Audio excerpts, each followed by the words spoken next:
In today's episode, recorded in front of a live Zoom audience, we take on the overwhelm that many of us are feeling right now and that often goes with justice work. Listen in for some reframes and practices to help us marry our well-being to our pursuit of justice. This is Jews Talk Racial Justice with April and Tracie, a weekly show hosted by April Baskin and Tracie Guy Decker. In a complex world, change takes courage. Wholehearted relationships can keep us accountable. Okay, so I think we were thinking, but I think you're defaulting to our equity practice. So we decided that Tracie was going to open up the discussion, but I see Tracie defaulting, which I'm down for, to also defaulting toward the liberatory mode of having the woman of color speak first, to just contradict the notion that women of color consistently go second. So now that I have done that, Tracie, would you like to provide greater framing with your wonderful linear mind to get us off to a solid start? Thanks, April. So what I wanted us to talk about today is something that I witness in friends and in my communities, and I sometimes catch myself falling into it, especially lately, which is sort of an overwhelm, which then becomes an overwhelm and all of the hurts of the world that sort of demand our attention. And that overwhelm, I know from experience, I'm catching myself and trying to redirect, but I see it happening within my communities where that overwhelm it leads to an avoidance, an escapism, or a numbing, all to sort of avoid these big feelings that are being demanded of us. Yeah, that we're experiencing. Arising. Because of what's happening in the world. And so maybe it sounds like, I'll re-engage when I feel better, or I'll re-engage when things are calmer, or I'll re-engage when I know what to do. But whatever it is, it's sort of that delaying and distancing and sort of coming away from the work of actually trying to address the harms. That is sort of the slippery slope. And I think conventional wisdom actually would endorse that idea that our happiness or well-being is incompatible with the awareness and action that is called from. I think conventional wisdom says that detachment is actually from suffering called for. That detachment from suffering and from the ills of the world is what is called for if you want to be happy, joyful, contented, whatever higher vibrational state, as you would say, which I still don't fully understand what that means, but I get the gist. And I know that you have been working to counter this conventional wisdom for most of your career. So I really wanted to invite you, in this moment, to help us think about a different way than that detachment as solution. Yeah. And right now I'm also wanting to, before I do that, so I might want you to remind me of it. Before I do that, I'm also wanting to share in a way sort of similar to you about how I'm experiencing this current moment of late. Mm-hmm. For what it's worth, just to say that for me, and so I appreciate you saying, because in some ways, a number of these things have been all my life, Tracie, and in other ways, a number of these insights that I've developed have been more in recent years, where different things that were disparate in my own experience. But I was like, over here, I'm able to access joy and vibrance and well-being. And I see how, when I can get to that place, my leadership is more powerful. And I have over here my counter-oppressive healing. And at times for years, I was holding and they felt, and eventually going into them more deeply, I found at the deeper levels, they actually are profoundly aligned. But in my own lived experience, at times it felt like it was tearing me apart. And because I couldn't quite figure out how these things coexisted. And now I have. And for me, I'm interested in sharing that with others, also being aware for myself as someone who is profoundly multicultural and has a multicultural frame, that the ways in which they click for me may not be the same for others, but I think it's possible to click for others, but it might look different for different people based upon the circumstances of their living and their needs and the narratives that are live and real for them. But I see in different ways that our different movements in certain spaces also kind of shun in different ways these dynamics. I've navigated a lot of different spaces in my life. And fundamentally, I am the daughter of a man who was wrongfully incarcerated and had our family ripped apart when I was young, and that guides everything that I do. And I'm in spaces now that are somewhat detached from that, but I've learned different things that feel relevant and true across different parts of my living. And I'm in a very active practice and process as a practitioner now, that there's something that's real and true here. And I see at times folks who I love and who I respect and from whom I'm deeply aligned, some of my teachers at times, dismissing certain things that I've learned in healing and liberatory and Black liberation healing spaces are key. And basically the metaphor I would use is like a stone, right? Like self-love. And I see people posting things like self-love is toxic. And I'm like, self-love is not toxic. If self-love is used in the context of a white supremacist dude who's oppressing people and having them pay him money while he's not actually helping them get free, that's toxic. But actually, which is not the theme here, though that's an undergirding element. That's not what we're going to be mainly focusing on. But actually, self-love in itself is actually profoundly foundational to any liberatory practice, right? And like the metaphor I've been thinking about of late that I've talked about with you and Sarah is like a stone. Like a stone is neutral. And the meaning that people take, like stones can be used to kill people. They can also be used to build houses and protection and to help people with healing modalities. And I notice people throwing out stones. And I am very interested from a counter-oppressive lens, as well as from a lens of abundance and wanting choice, and also someone who's coming from, who that isn't, in some ways that isn't my reality. It's still very part of my consciousness, comes from a raised poor and working class background. There's some part of me that feels like I don't have the luxury to throw out different things. I need to find what is readily available to us now that helps us heal and helps us get free, right? So I wasn't planning on talking about all of that, but I just wanted to say that that's what's coming up right now organically. And then the other piece in terms of matching back up with what you were talking about, Tracie, as you know, I have felt while the Black Lives Matter movement was happening, and well before then, navigating different things around my father's wrongful incarceration, later in my childhood, him being beaten by the police. And this is what largely politicized me in my life, because it helped me understand, and still not fully, and it took another decade or two to fully get it, right? That like part of how oppression operates is to make people think that they are the source of their suffering. But watching my dad's experience throughout my childhood helped me immediately understand that wasn't true, because my father is a functional perfectionist. My father is gentle and loving and kind. He's a hero. He was a medic in the military because he didn't want to kill someone. So seeing him go through all of these things, despite even after going to prison, after being wrongfully incarcerated and being an early hire of intel, right? So there's also this roadmap that I got in my life around both seeing how tough things can be and also seeing in my parents, them not at all denying the circumstances and them accessing healing and support around getting the healing they need. And my father would literally say to us, this has been hard and we're taking time to heal. And right now it's very important that we nourish ourselves spiritually, emotionally, mentally, and physically if we are going to get through this.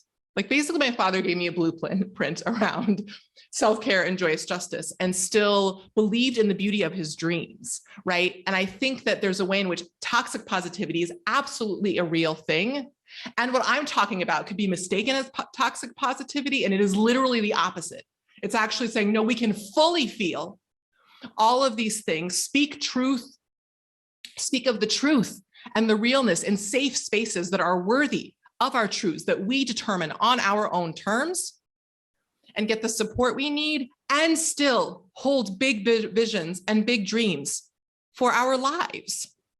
So I think this is normally where I pause and let you talk. I wonder if I can squeeze in the one thing about coming back to where you are, which is what I meant to do. And then I went off on a diversion. Do you mind if I squeeze that in, Tracie, or do you want to add something in right here? Right. So what I've been feeling of late, the challenge that I feel of late in different explicitly Jewish spaces is that I've developed a profound resilience. Like being a national executive leader during the height of some of the Black Lives Matter movement stuff. And because of Black Lives Matter success, the press was actually covering the daily fatalities of Black people. And I had to be in a space where, and most of the time, people weren't adequately acknowledging that.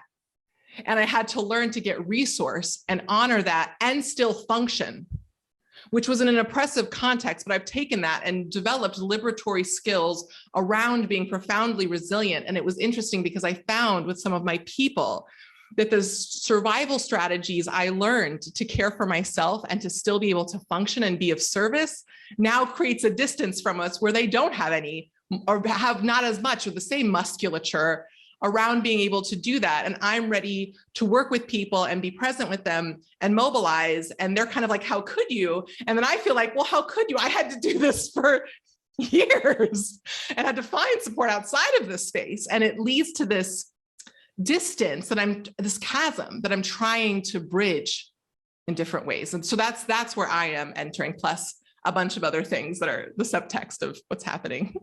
Tracie. So the metaphor that I've been thinking about that you and I've spoken about offline is actually it's spring, right? And the crocuses coming up, the first crocuses and daffodils coming up have been really helpful for me. Because I would find myself slipping down into that overwhelm. And just like you said, April, we've been taught that we are the source of our own suffering. And so I was like really down on myself that I wasn't the flower, right? That I was a bulb, which is when I actually put it into those terms, it's absolutely ridiculous. The bulb doesn't think it's less than because it's a bulb. It has the flower and the potential for the flower inside of it. It's just not the time yet, right? It's the time for nurture and nurturing and water and soil and all the things that bulbs need to get to the flower, and reminding myself that the flower is actually compared to the other phases of the life cycle of a perennial bulb is actually pretty short. It's only, and it is cyclical, and all those other points on the life cycle of that organism are equally valid and authentic and true and important. And that has been a really important and comforting metaphor for me, because I think everything that you're saying resonates, that folks are like not there and they're blaming themselves for not being flowers. And you're like, hey, come on, let's go be flowers. And they think they perceive what you're saying as what they're saying to themselves, which is not what you're saying, right? Like you're saying like, yeah, okay, let's get you what you need. And what I'm asking is not actually for action in this time, but what happens as a result when folks don't have different mechanisms to help them process is they entirely shut down. What I feel like I'm witnessing right now is an entire shutdown, because there's no resource and support that they're getting. And it's not that I need people, but I can't, but it's hard for me to reach for them or be in conversation because there's been too much stuffing down in alignment with what basically how most of us, or nearly all of us, but I don't like saying all because there's diversity, but how a lot of us have been conditioned in the context of American society, that you just suck it up and deal. And right. even in certain survival contexts from a different standpoint of people who have been targeted, right? But actually that's not the best strategy. And I think that's specifically a part of what I find really wise in your approach, April, is that I feel like the conventional wisdom is actually, if you're having big feelings, unless they're happiness, that's the problem. Like, it's a problem. There's something wrong if you are having big negative feelings. That is what we've been taught as Americans, generally speaking. And that is totally not like, can you talk more about like honoring feelings and moving through? Yeah. So I think, I feel like something might be intriguing. Something might be like, oh God. So I'm hoping to say this in a way that lands as relevant, but basically I just, I appreciate, I think I'll take it from a personal narrative point of view first, which is that I appreciated that, I grew up with a father who,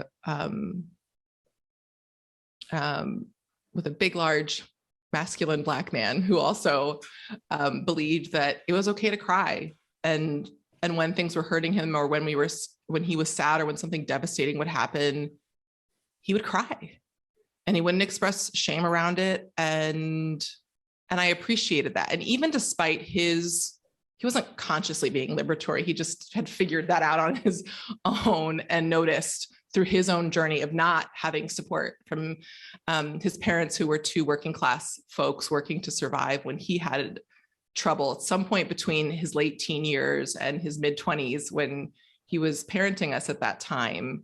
He realized that was helpful for him. And basically I think this ties to elements of the culture of capitalism. I think it's also partly patriarchy.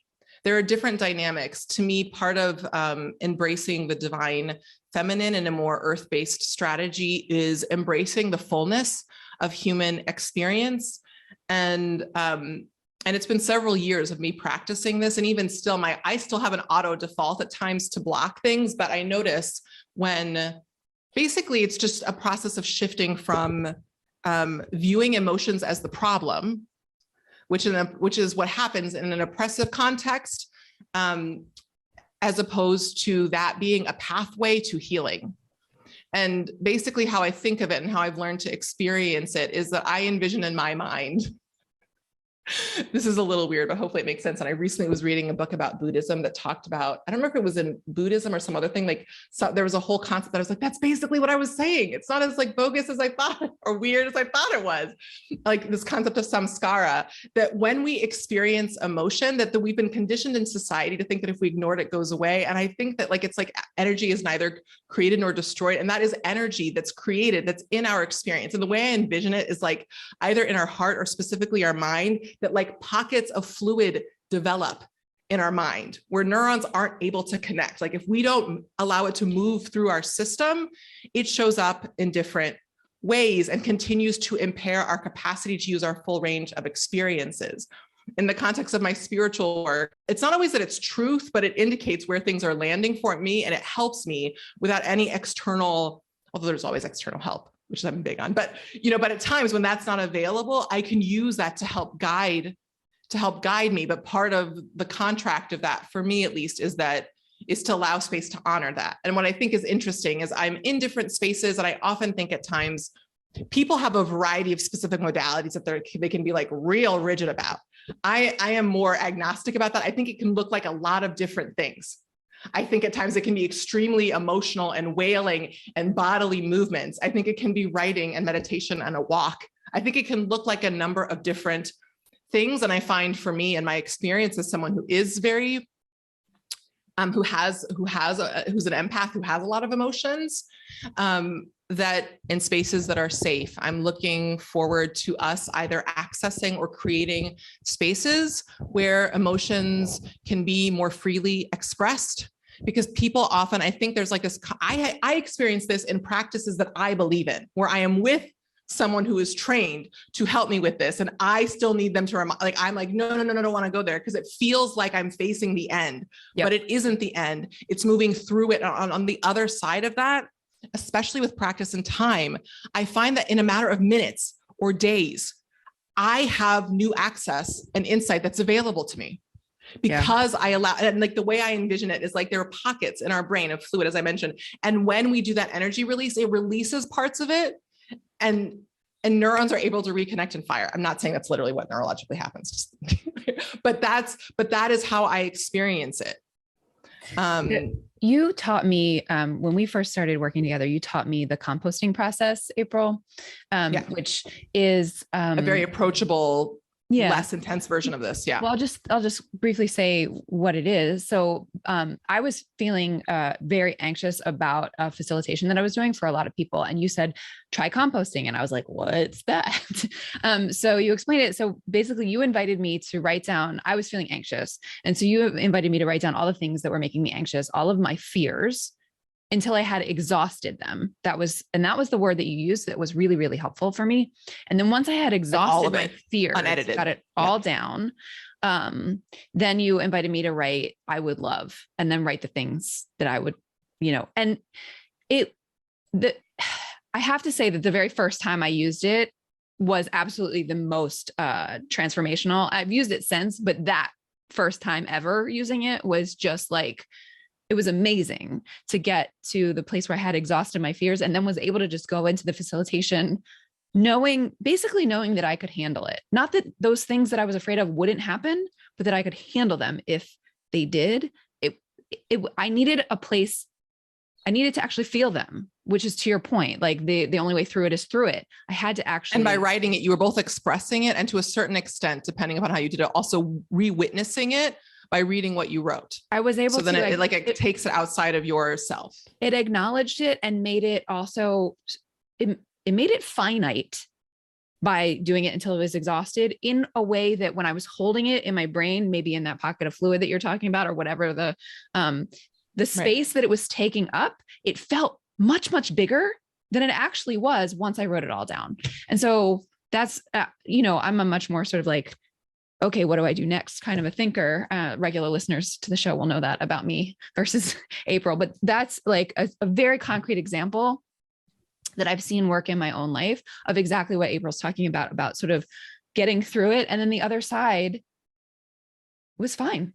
It wasn't that those things were now impossible, those things that were making me anxious. It's just that they weren't taking up space anymore. And that's my pragmatic, specific example. And I would love to add a few pieces onto that, which about that exercise that I usually like to say, which is that the I would love for me, and I think different people will experience it differently. When I go to say that, like the first part flows real easily. And I find when I take the invitation to be raw and honest, that I think it's going to be pages. But if I'm being real blunt and not sugarcoating things, it actually doesn't take that long. Right. Yep. To be like, this is exactly what I think is happening right now. Like, I think that this person completely engaged in erasure and such. And when I speak to the truth of that, right? And then when I go to I would love, it's a totally different energy around like, I would love. It's not like I recommend this, and it's not because I'm like, oh yay, like right. Sunflowers and whatever. Like, no, I'm like, well, and I usually start out with things that I can't control. Like, I would love them to do this. I'm like, well, that's not so helpful. And then I move into like, well, what else would I, and I work. And as I start to work through it, I start to be like, oh shit. Like, oh, that's actually possible. Oh, that is actually, and then I keep writing and it's like, ooh, and I feel much better. And I find for me, as someone who engages in different modalities, often that will completely resolve something. And at times it always helps. And at times I'm like, this needs a heavier duty intervention because this is not fully sufficient for whatever, but it also helps me clarify, like, I need to reach for someone because actually this pain is too immense. And, or like something happened once at a former job where a program was canned without involving me and something, there was a whole thing. And I did this process and it both helped me feel better. And I was also like, I still need something outside of just me. Like, I still need more support with this because I'm deeply pained and humiliated. And there's some kind of tikkun or repair. And that helped me get to a point of clarity of actually, even if I can't get it, I need to pursue it to feel like I am in right relationship with myself and my body of work. So I really like this tool because I find that it's contained within itself or it also is in service of further clarifying. I need whatever kind of intervention I need to get closer to feeling at peace with this. And that to me is a part of this practice. And I think we're right about it that time. Yeah, we're right about it time. So I want to just finally follow up to say explicitly that what April's talking about, what we're talking about in terms of seeking healing, seeking release of these emotions that are taking up space in the brain is not separate from, it's not sort of compartmentalized from the work of engaging and showing up in the world. It's a part of it, that it's married with the social justice engagement. And more so than that these things are that the levels, like I often say, and this can make more sense in this context, given what we've spoken about, is that the 4 levels of change and oppression and love. I also like to add that they're also the 4 levels of love, power, and healing, of individual, interpersonal, institutional, and ideological, and their variations on it, that I often focused on the institutional change levels and things. Our lives are a microcosm for that. And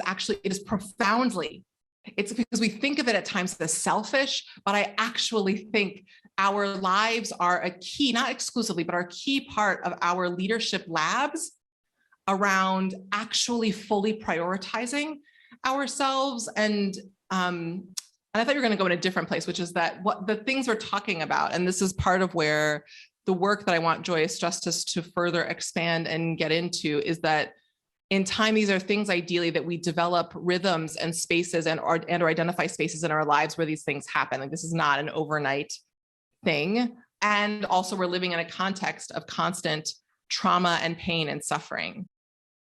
Shall we move to the next section? Yeah, I'm wanting to like tie it up. I don't know. Is there anything like specifically before we do, just very, I know we need to move on. Is there anything very briefly that like would help any of y'all feel like, are you ready to transition into some reflection and paired discussion and chat? Like, I'm just excited to hear what you'd like us to talk about. I think I'm ready to roll. This is okay, great. Okay, wonderful. Thank you. Thank you. Well, I think what I'll just say is that there's way more. So I think if there are questions or different pieces, like this is a massive body of work that is a core part of the work that Joyous Justice wants to do. And we've tried to get a slice that hits on different pieces, but if something is feeling incomplete, this is meant to be, I love how Evan Traylor refers to it as the law of unfinished business. We are very much engaging in the law of unfinished business. This is not to be an endpoint. It's ideally intended to be us authentically sharing where we are and providing some insight and nourishment and inspiration to help you continue on your path. And I could actually lay out a whole model, which maybe we'll do in the future, but we specifically invited people to be invited to come into a space of feeling open and raw. So more to come in this conversation in the future. And so now is the time for us to be in conversation with each other. The floor is yours. And Tracie and I are here as resources. And also we're especially interested in this being a dialogue around the questions that were asked and other things that arose that were coming up for you. So it's a intentional and fluid space. Yes, Rabbi Kaladny. Thank you so much, April. It's great to be here. I wanted to return to the questions that you asked and the beautiful discourse that you had before you sent us into our dyads. I resonated with all of it. And I reflected with my partner, my dyad partner, that I remember that when I was 30, I went to a healer and who told me that my whole body was screaming, I'm tough and I can take it. And that I didn't have to be tough and I didn't have to take it. And so that transformed me. I'm 61 now. And I've been on a over 30-year journey to find the practices and the healing modalities that allow me to feel it all, to take the time off when I need to take the time to rejuvenate, and to be whole, you know, the pathway that you basically articulated. So I resonated very, very powerfully with everything you said. I want to put a plug in for a Jewish practice. If anyone has or hasn't read the Piazetzner Rebbe's B'nai Machshava, which is often translated as conscious community, it could be read as children of consciousness. I unpacked from that wonderful treatise that my friend Rabbi Andrea Cohn-Kiner translated, a staged process of engaging God in building the capacity to be whole. And the first stage is pick a psalm, any psalm, recite it or sing it.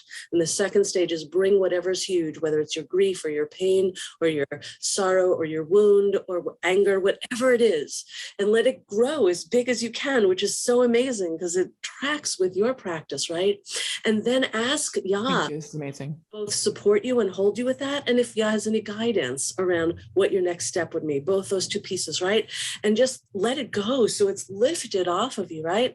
And then thank Yah for the support, and then close with a chatima, with a sealing, close the process with another psalm or the same psalm, whichever you like. So that's a go-to practice for me. And I just want to say, what I often say is that if the Piazetzner Rebbe, who was the rabbi in the Warsaw Ghetto, could support that community in living through hell, if that practice was good enough there, it's going to be good enough for me now and anyone on the planet, right? Right. I mean, and I'm so moved when I think about it because, you know, that this is from our lineage, and it's fantastic. I've taken, absorbed from so many traditions, but I love it when there's something here. And after that, I just want to say, but what do I need in concrete actions? I need every activist to be trained in joyous justice or awaken to it somehow, right? So I don't feel like it's so non-normative. right? But I also feel a need as somebody who I can't even believe I'm saying this, who's like it feels like in so many spaces I'm an elder. I'm a part of SETIC Lab, and there's like the number of times that there's someone over 60 in the room or on the Zoom, it's like there's 3 of us who show up, right? Something like that. So I want to somehow create more intergenerational, normalize intergenerational work around all the things we care about, abolition and equity and everything, all the things, ending climate catastrophe, and Yes. and have the environment be such where someone who's my age who looks like me with this like grayness isn't perceived as Radiance. isn't perceived as out of touch or even worse by some as because by virtue of my whiteness, like not a good enough, never capable of being a good enough ally. Because I've never had that experience in Jewish spaces, but in justice spaces, particularly West Coast, never on the East Coast, particularly on the West Coast when I was in Portland, the skepticism, if not downright hostility that I was met with was shocking after living 50 plus years on the East Coast and having people just assume, like, know my creds and know my commitment and know my willingness to put my body on the line and get arrested and this and that and the other thing, right? Thank you for all of this. Thank you so much. Yeah, I want to give space. There's like multiple things I want to say, and we are overdue to connect one-on-one, so we'll make that happen. But yeah, do other folks want to share things? All thoughts, vibes, and feelings welcome. Yes, Nina. Yeah, I met with a person who had to leave the call, but we were talking about what we both resonated with was the bulb and the flower metaphor. And for me particularly, it's very powerful because I often feel like the bulb under the earth, wondering what I'm doing, and am I doing enough, and am I doing it right, and is this going to be okay? And that concept of it, and it fits with your questions, because resonating with that, then what I came to realize is that what I was challenged by is, yes, like I know that it's really important to go through all the emotions in order to be able to get to the other side. That is the way. Yet, especially in my racial justice work, I find that I resist, and like, so now I'm like, okay, I'm going to do this. And then I'm like, well, maybe I'll just back up a little bit, or maybe I'll wait, or maybe I'll just see.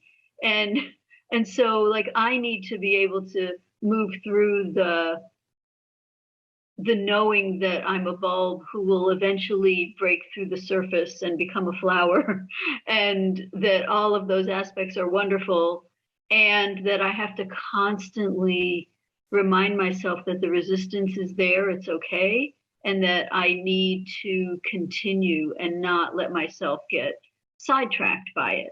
But when I feel it, to be able to use it as a source of energy and power to know that there's work I have to do and keep going.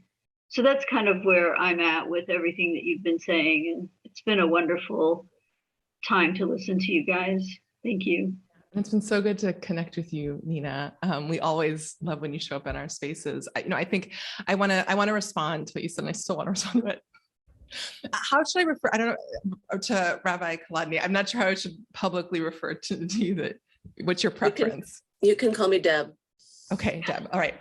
So I also so what I would say, Nina, I want to quickly toss out some things, and I think will be well received, is that what I would say is, especially, and this is part of where the confusion is, especially with racial justice, Nina, racial justice is violent and horrific, and we don't experience that in the day-to-day, but when we are engaging in anything around that, that is the broader context. And our country and the weight of all of the unresolved trauma that our country as a whole, there has not been a collective national reckoning with that. That is on our shoulders. So what I would say to you is that you are completely right to think that you need to honor the seriousness and the weight of stewarding racial justice effectively. And because of the toxicity of it, it is sacred and important and holy and strategic for you to, especially in the right spaces and places, right? So not necessarily with your committee, with people you trust offline, maybe in spaces with us, in spaces that feel safe, with people whom you can relate, where you can give yourself space to break down and have a space with someone who knows you're going to show up the next week, but who knows that you're going to be there. And for you to say, I don't even know if I want to do, or you have a space to which is a part of our Jewish tradition, to temporarily release the vows and say, this feels too much and I need to process this. And what I would say in terms of your bulb moment that ties into this is that part of what I'm interested in joyous justice is to say that it's not the right word. It's not going to land quite right, but I can't, like the word that's coming to mind is luxuriate. Is that if you actually let it be luxurious and say, not only am I going to rest, but this thing is happening in a few weeks and right now for days, or I'm actually not going to think about this at all. Because that is what my bulb needs right now. And that actually that is in service in time of things thriving. I'm reminded of when I went through I'll stop there. Please join in. There's more I could say, but I want to hear other voices, please.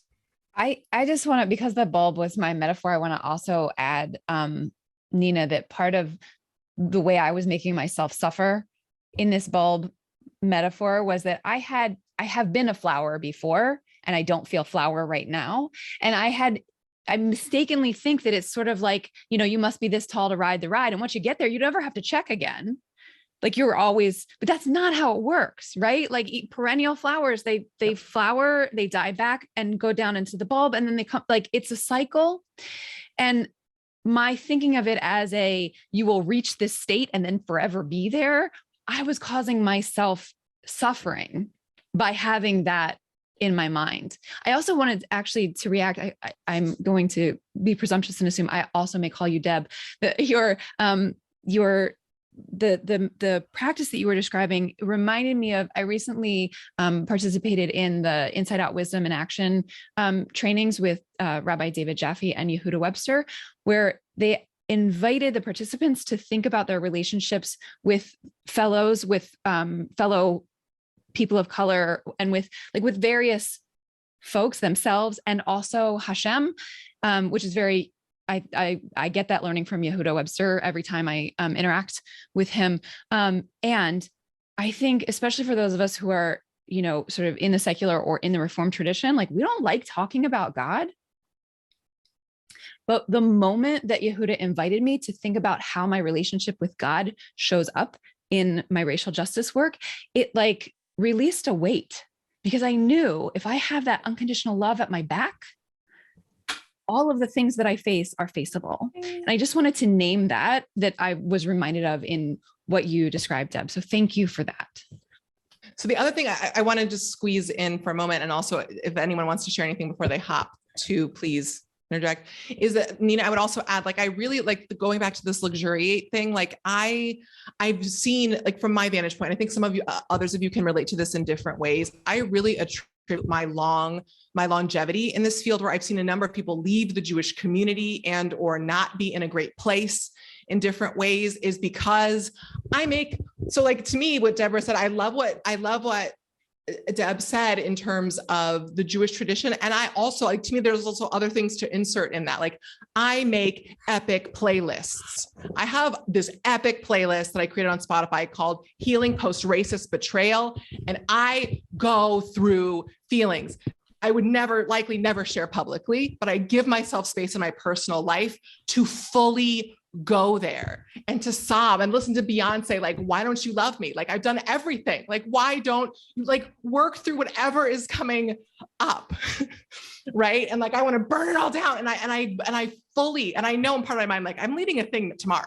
Like, I'm like, none of that is going to show up in that space. I'm going to give my bulb lots of space, whether it's betrayal or it's just rest. Sometimes it's not that intense either. I'm not saying it's intense all the time, but when those things arise, because the benefit of that is, and what I've learned over time is, the more we give it space to fully clarify everything we feel about what we don't want, it gives us room on the other side of that to clarify with greater ease what we do want, and actually how those experiences clarify the actions that need to come. But I can't get to that place if I don't clear the energy of whatever is coming up and honor it and see it as sacred and as part of the work. I'm reminded when I had a really horrible experience in a leadership role, and Yavila McCoy said to me at that time, you know, I went through something similar as I was closing down Ayeka, and Julius Lester said to me that our rest and taking breaks is fully a part of movement work, and you deserve to do that. And I took that for a year and did that, and the whole time remembered, like, this is actually in service. And because I did that, I am here. But I needed to take a full year of feeling like I can't do this anymore. And that was now 12 years ago. And now I do it in micro versions. And I think this is my movement work. Justice has different hats for different days. And when things get too much, I reach for help and have somebody fill in, and I take a break and also see it not as a departure, but in service of my long-term work, and also modeling what it looks like for us to be whole humans. And there's, to me, like, I really am into, and I know we need to wrap up in just a moment, like I've noticed, I actually didn't spend much time with it, but to me, basically what Joyous Justice is lifting up, and Tracie has like different feelings about this, is basically like a divine feminine version of stoicism. Is that actually we can survive everything if we are trauma informed and recognize that most of our feelings and suffering comes from traumatic experiences and societal dynamics that have set us up to not succeed, and also actually be trauma informed and also have emotional agility and actually be able to feel, and that it's through the feeling that we actually can be stoic at times and have a full range of experiences. But it's something that happens over time through bit by bit. It's not something, if you haven't been operating, it's like a learned thing that I think part of what Deb was saying spoke to, is that this happens over years. But the nice thing is that as we start to move in this direction, it gets better. It's sustainable because you start noticing, like, it's not fully resolved, but I am feeling I can breathe more now. And I still don't know what I'm going to do here, but I feel like I might know. Thanks for tuning in. Our show's theme music was composed by Elliot Hammer. You can find this track and other beats on Instagram at Elliot Hammer. If this episode resonated with you, please share it and subscribe. To join the conversation, visit JewsTalkRacialJustice.com, where you can send us a question or suggestion, access our show notes, and learn more about our team. Take care until next time, and stay humble and keep going.